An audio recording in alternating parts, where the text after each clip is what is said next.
Hello mga palangga. So for today's video, nandito tayo sa farm mga langga, no? Kasama ko yung kapatid ko at yung kapitbahay namin. Ayan, so naisipan kasi namin langga na itanim yung baby nung saging. Basta, yun yan. So kailangan natin hukayin yan langga at ang importante meron siyang ugat. So yun na nga ang ginagawa namin langga, naghahanap kami ng yung pwede itanim. So, sobrang dami kasing tumubo. Anak nila ata yan. Ay, ewan ko ba. So, yun na nga, oh. Tapos may nakita akong halaman langga. Sabi ko, ano kaya yan? So, inamoy-amoy ko. Sabi ko, hindi ko talaga kilala. So, yun na nga, basta kinukuha namin yung mismong anak-anak nila mga langga at itatanim natin. Kasi, kung itatanim natin yan, mas madami pa po tayong mabubuhay na saging. Ayan. So, ang mangyayari kasi pag tinanim mo isang ganyan, so, tutubo siya ng ilang piraso at dadami siya ng husto. So, ayun na nga, lumipat na nga kami sa kabila. Dahil nga may nakita rin kami dito maraming langga yan, oh. Yung baby na saging. Ano ba tawag sa inyan langga? Basta baby ang tawag ko dyan. Anak Manila yan, bagong tubo. So, talagang tutubo siya ng ganyan. So, hindi ko lang alam lang kung ano bang ibang paraan para magtanim ng saging. Kasi dyan, dito sa amin, ayan yung nakasanay namin langga, yan ang itatanim namin. So, ayan, kailangan lang namin tanggalin at medyo matigas nga yan langga dahil nga tag-ulan, tag-init. Ayan, medyo matigas yung yung hukayin natin. Buti na lang andyan yung kapatid ko at yung kapitbahay namin, tinulungan ako mga langga. So, nakakuha na nga kami ng ilang piraso. Ang sabi ko ay goods na yan. At itatanim namin doon sa gilid ng palaisdaan langga. So, yung palaisdaan yan langga, hindi po akin yan ha. Farm po ito ng ate ko, which is yung ate ko ay wala po dito sa Pinas. Nasa ibang bansa po siya. Naninirahan at dito po kami nakatira dati. So, ayun, kami po nangangalaga dyan. Kaya, kailangan po talaga na may ayos, kung anong pwede itanim, 'di ba? Kasi para po naman sa amin 'yan.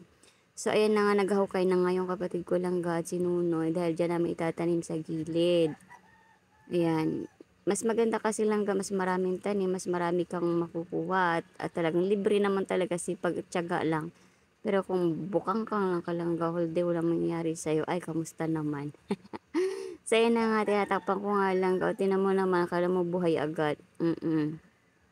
At lalagay ko lang yan langga. Ang sabi ko kung saan ko nilagay yung saha ang tawag sa amin yung saging.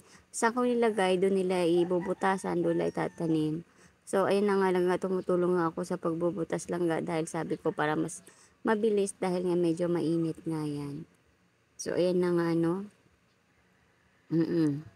Ayan, magre-relax muna tayo dahil medyo mainit talaga. Oo. Ay, buti na lang talaga tinulungan tayo mga langga. Ay, hindi ko alam langga, no?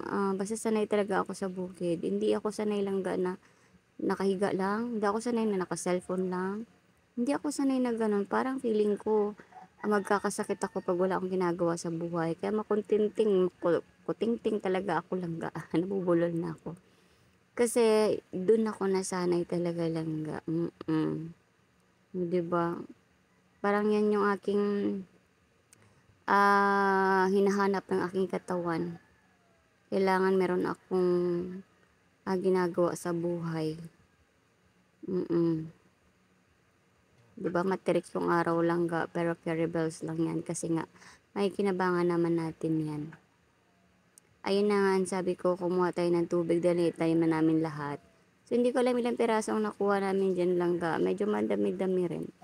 Yan na nga, kumuha na nga kami ng tubig ng kapatid ko langga at kumuha lang kami dun sa poso.